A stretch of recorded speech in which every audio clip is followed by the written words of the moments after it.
Ya, Assalamualaikum warahmatullahi wabarakatuh. Ya, selamat pagi anak-anak. Semoga kalian sedang dalam keadaan sehat, semangat. Sekarang bertemu kembali bersama saya, Bapak Aristiawan.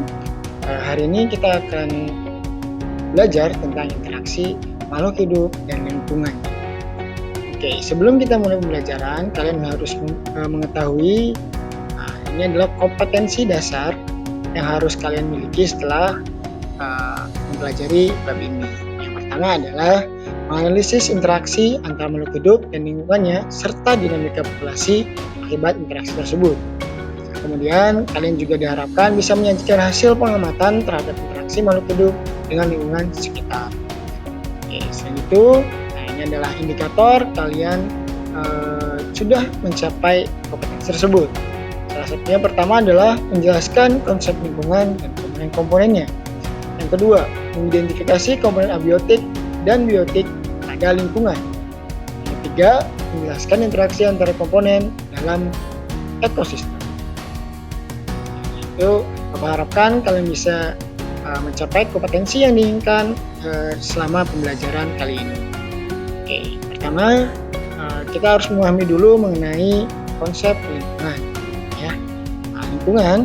Lingkungan adalah suatu kesatuan hidup antara kondisi fisik yang mencakup keadaan sumber daya alam seperti tanah, air, energi surya, mineral, serta flora dan fauna yang ada di atas tanah, dalam tanah maupun yang ada di perairan. Itu adalah lingkungan, ya. Nah, jadi lingkungan itu adalah tempat di mana kalian tinggal, ya. Segala sesuatu selain kalian, selain individu itu disebut dengan lingkungan, ya. Baik, berikutnya adalah komponen lingkungan. Lingkungan memiliki dua komponen. Komponen pertama adalah komponen biotik, ya. Komponen biotik merupakan semua makhluk hidup yang terdapat dalam lingkungan seperti hewan, tumbuhan, manusia, dan juga organisme yang lainnya, ya. Itu adalah komponen biotik. Jadi intinya komponen biotik adalah makhluk hidup yang menghuni atau yang berada di suatu lingkungan. Itu komponen biotik. Berikutnya selain komponen biotik, dalam lingkungan juga terdapat namanya komponen abiotik. Komponen abiotik merupakan semua benda atau semua makhluk hidup, semua makhluk yang tak hidup yang terdapat di dalam lingkungan. Ya, contohnya di sini adalah misalkan kalian berada di dalam kamar, ya, komponen abiotik di lingkungan kalian itu contohnya adalah kursi, meja, buku, dan lainnya, ya. Intinya komponen abiotik adalah komponen tidak hidup atau benda mati. Ya, itu adalah dua komponen yang menyusun lingkungan di sekitar kalian. Ada komponen biotik dan juga abiotik. Oke. Berikutnya, kalian juga harus memahami mengenai peran makhluk hidup dalam suatu lingkungan. Ada 3 peran makhluk hidup dalam lingkungannya. Yang pertama, makhluk hidup berperan sebagai produsen. Ya, maksudnya produsen adalah merupakan makhluk hidup yang dapat menghasilkan makanannya sendiri, atau sering juga disebut dengan makhluk hidup autotrof. Ya, makhluk hidup ini mendapatkan makanannya tidak bergantung dari hidup lain, ya. Salah satu contohnya adalah tumbuhan, terutama tumbuhan hijau yang memiliki klorofil. Karena tumbuhan hijau dapat menghasilkan makanannya sendiri melalui proses fotosintesis. Selain produsen, di dalam lingkungan makhluk hidup juga dapat berperan sebagai konsumen, ya. Makhluk hidup digolongkan sebagai konsumen itu adalah makhluk hidup yang tidak dapat membuat makanannya sendiri, atau makhluk hidup heterotrof.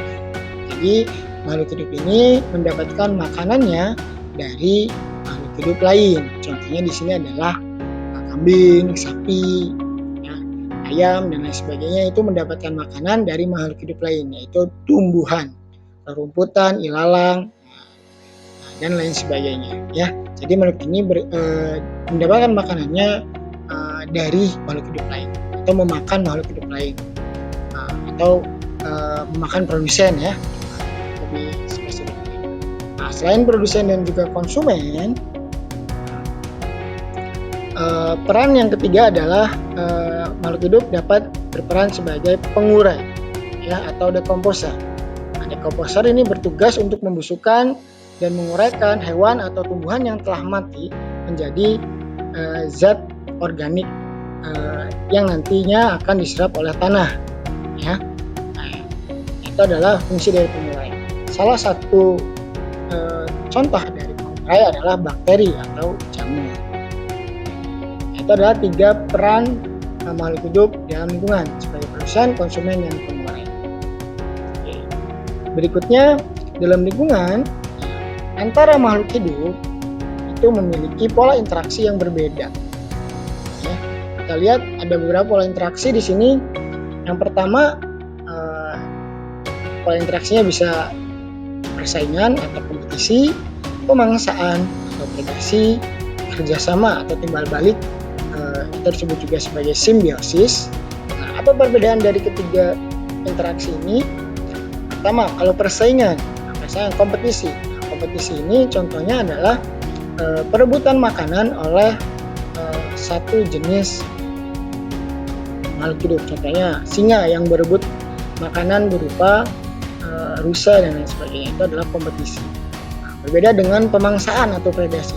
Nah, jelas kalau di sini kalau pemangsaan berarti ada yang dimangsa dan juga ada yang pemangsa. Nah, terakhir adalah simbiosis. Simbiosis ini jenisnya ada 3. Ya, timbal baliknya ada 3. Nah, bisa simbiosis mutualisme, yaitu yang saling menguntungkan. Nah, bisa komensalisme, hanya salah satu saja yang menguntungkan, atau bisa parasitisme. Nah, salah satunya akan dirugikan. Itu adalah jenis-jenis atau pola-pola interaksi antar makhluk hidup di lingkungan kita. Nah, semoga dengan penjelasan Bapak ini kalian bisa memahami konsep lingkungan dan juga peran-peran makhluk hidup di dalam lingkungan. Nah, sebelum Bapak akhiri, Bapak harap kalian tetap semangat, Bapak harap kalian tetap diberi kesehatan, ya, sehingga kita bisa bertemu di kesempatan berikutnya untuk membahas materi lainnya. Ya. Nah, terima kasih atas perhatiannya. Assalamualaikum warahmatullahi wabarakatuh.